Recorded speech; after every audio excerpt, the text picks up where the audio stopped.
Hello everyone, my name is Sandy and I am from English for You.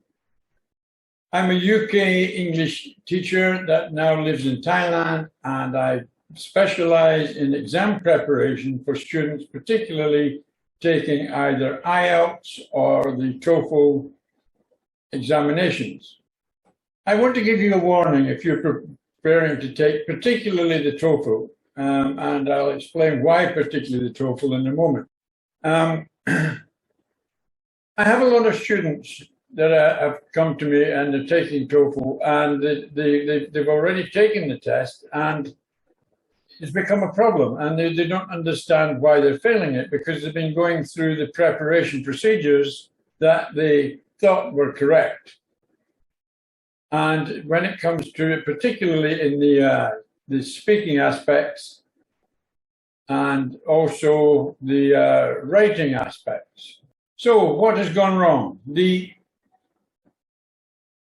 problem that they have is that they've been doing a lot of the studying from the internet and watching a lot of videos on YouTube and other platforms, Bilibili in China, etc., where they're listening to people giving them advice on how to get maximum marks on the TOEFL exam test, and the people that are giving them their advice have no idea, have absolutely no idea what they're talking about.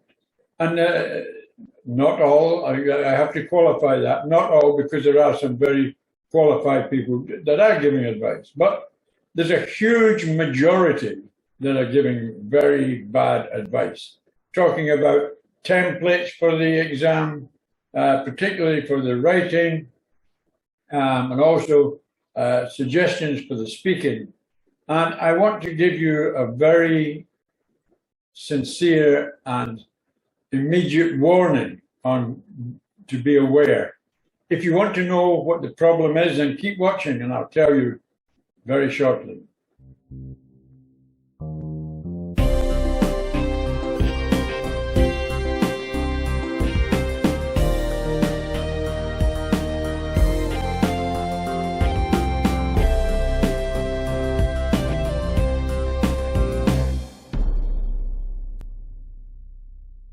So thank you for staying, and let me explain what I'm talking about. Now, this problem has become most noticeable in the TOEFL writing section, the part 2, which is the essay.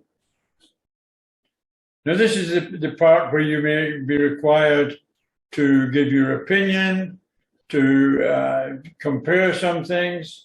But you have to write an essay and you have to come to a conclusion at the end. Now, I will give you some tips on how to do this if you continue watching this video to the end, and I'll tell you the best way to get it done and the safest way to get it done. But for now, let me just tell you what the problem is. Well, where a lot of students found it's all going bad is because they've been following online advice, i.e. trying to remember a lot of very complex words, phrases, etc., trying to learn whole paragraphs to memory, and also in some occasions trying to learn a whole essay, practicing a whole essay and trying to learn that to memory also, and then trying to adapt it on the day to whatever the task in hand is. It doesn't work. You know, a lot of the vocabulary these people are getting, the students, the people that are studying for TOEFL to try and learn, normal English speakers will never use a lot of these words in their whole life.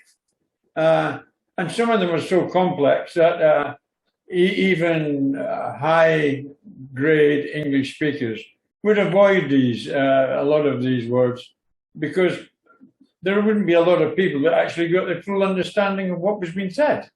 And you don't want to be confusing your audience, and you certainly don't want to be confusing the people who are grading your TOEFL test. So That is where the problem starts to go wrong. As it says here, test takers start using complex vocabulary they are not familiar with.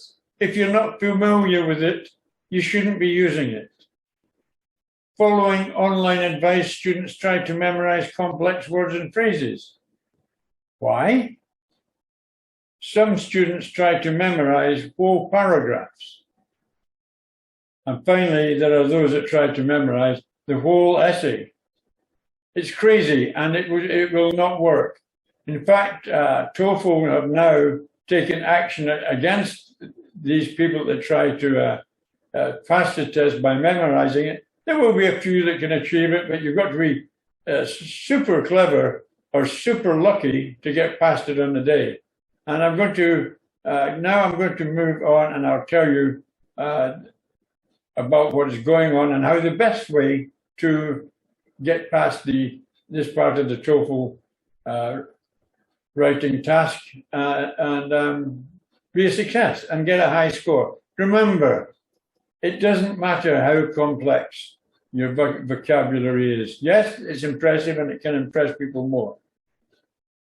But you can achieve a high score by using the vocabulary that you know and you've practiced, and that is the best way to get it past, because you're confident that what you're saying will be fully understood, and your conversation will flow fluently through the whole essay. So think about that.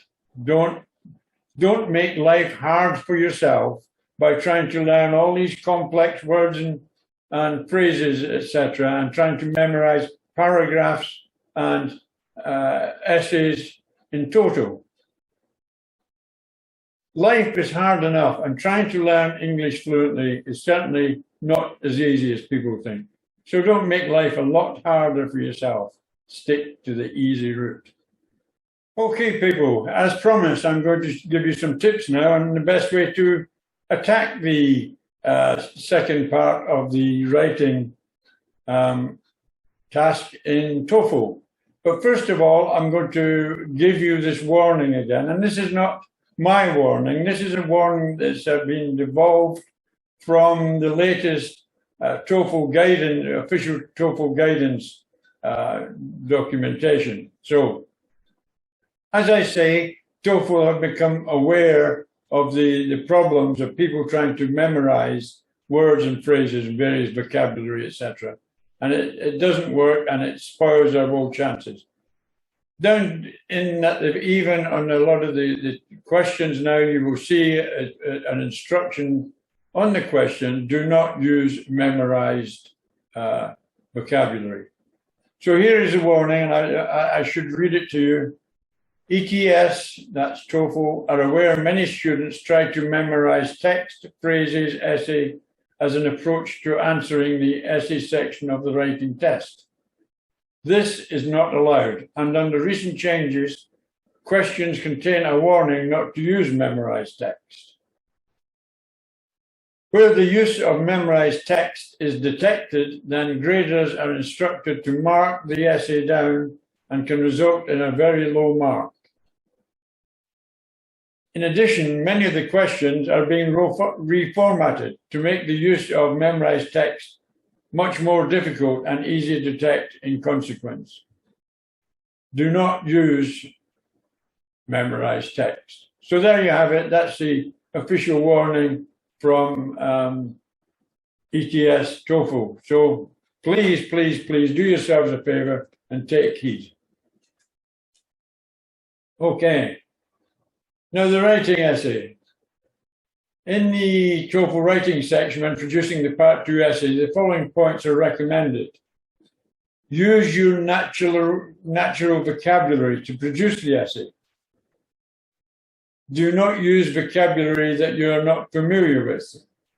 Complex vocabulary can disrupt the fluency in your writing. Make sure you fully understand the question task that you have been given. Now, that's a very important aspect. Make sure that you understand what you are expected to say. A lot of people just browse the question quickly and don't check it and then they set off on a tangent and getting it all wrong and go way off the mark and end up in a very poor situation. Another very important aspect is once you've read the task in hand, make your plan. You must have a plan on how you're going to answer it, and what your opinion is going to be, and what you're going to stress on the various points. Make some very, very quick notes. Make a plan and make them in a logical order that you want to work through, because that is the important. And stick with that plan and follow that order that you've made. People without a plan will do badly, and that's a proven fact. So make a plan and stick to your plan. There is no set amount of words, but a minimum of 300 is recommended to provide a good essay. And I would personally recommend you aim for about 320 to 330 or 40. That would keep you well over the boundaries that they think about, and it should be able to provide a full and complete response to the task. Now then, let's just talk about the opening paragraph, because that is the one that's going to be key to the flow of your plan. So you're going to have to, well, using 3 or 4 sentences, repeat the topic in a paraphrased manner. Now then, I hope that most of you have studied how to paraphrase. I will be doing a video on that very shortly, the way I recommend people paraphrase. So if you're interested in knowing the way I think I do it, and I recommend to my students, and I see that the results, when I give the way I like them to do it, they get on very well and they get very good at paraphrasing. So if you want to learn how to paraphrase, I suggest that you should subscribe to my channel, and that way, when I do this next video on paraphrasing, then you will be notified as soon as it's online.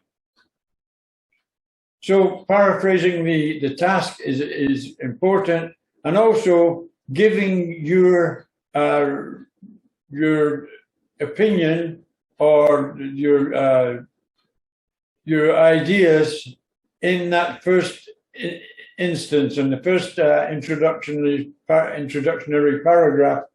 Tell them what you think or give your opinion, and then the rest of your essay should follow on to tell them the reasons why you don't think that one aspect is a good idea or the other aspect is a good idea, or giving or explaining your explanations, etc. Progress your essay in the order of your plan. Using 2 or 3 paragraphs to expand your thoughts or arguments, give examples of what you state or the reasons for your thoughts. Factitious examples are okay. So you've got to try and give examples to anything you're saying. If you don't actually know an example that fits perfectly, you can make one up. Nobody cares. That's not the importance. It's just a way to show that you can produce an essay and work through it fluently. They're not interested if your opinion's right or wrong. They're just wanting to see how you explain what you think. So that's the important part of it. Finally, a brief summary, or you should write 2 or 3 main body paragraphs. 2 is okay, but in some instances you may need to write 3.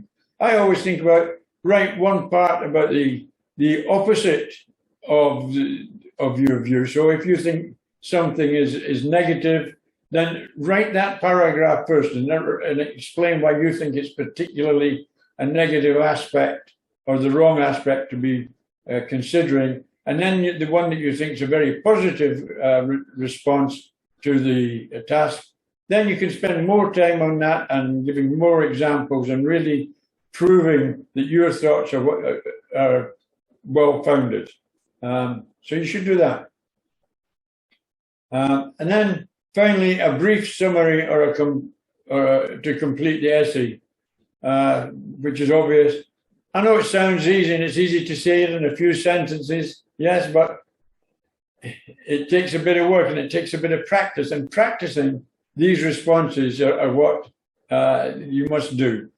You know, I just want to complete this video by saying what I say to all my students. And I've helped a lot of people through IELTS, and I've helped a lot of people through TOEFL and also TOEIC also, and also other English language testing, ability testing tasks as well. What I say to everyone is, if you're not born into an English-speaking country, and you have to learn English to go on and achieve your goals and ambitions and go to your academic place of choice, or indeed you might be trying to do something to get your immigration status in another country. It's not easy, and I can assure you it's not easy. And when you start on that road to learn and to get your qualifications to move on, you really have to be dedicated and absolutely committed to immerse yourself, completely immerse yourself in English as much as you possibly can, trying to do a little bit every day, whether it's listening to English, whether it's talking some English, whether it's watching some English, or whether it's listening in some English. Try to do some every opportunity you can get, because only that way will you enhance your vocabulary, get confidence with your vocabulary, and get a nice fluency to help you get through these basic tests. And then once you pass them, the great thing is it's all worth it, because then you're on your way to meet your goals and ambitions. And I wish you all good luck, whatever means you choose. I like to help students, and if I can help you, then you may contact me. I'll leave my contact details below. But thank you for watching this video. I would appreciate it if you subscribed and liked it, and maybe we'll talk again soon. Bye for now.